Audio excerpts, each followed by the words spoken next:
আমি মারবো? বল বল বল বলছি। বাবু দাদা, এই যে আপনি আমায় চাবুকের আঘাত মেরেছেন, তারই জন্য আমি হেসেছি। চাবুকের আঘাত খেয়ে তুই হেসেছিস? কত লোক আমার কাছ থেকে কাঁদতে কাঁদতে চলে যায়, আর তুই কিনা হেসেছি। বেশ, আমি মেনে নিলাম। তাহলে বল বল তুই কেন কেঁদেছিস? বাবু গো, না, আমি যে কেন কেঁদেছি এই কথাই তো আমি বলতে পারবো না বাবু। কেন আমি কেঁদেছি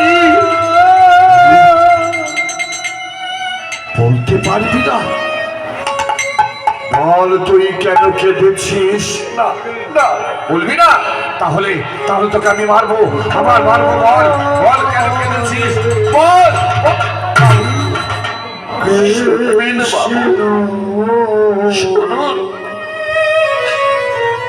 আমি যদি বলি আপনি পাগল হয়ে যাবেন বাবু।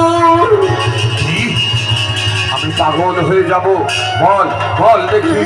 শুনুন বাবু, আমি তো মাত্র কয়েক সেকেন্ডের জন্য সোনার ঘাটে ঘুমিয়েছি। আর যে ব্যক্তি প্রতিদিন সোনার ঘাটে ঘুমোয়, ওই অনাদি গোবিন্দ তার জন্য কত চাবুকের আঘাত জোগাড় করে রেখে। কি বললি তুই? কি বললি?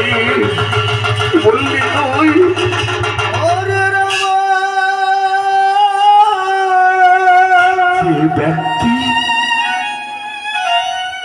যে ব্যক্তি মানে তো আমি প্রতিদিন সোনার ঘাটে ঘুমোই, অনাদি গোবিন্দ আমার জন্য চাবুক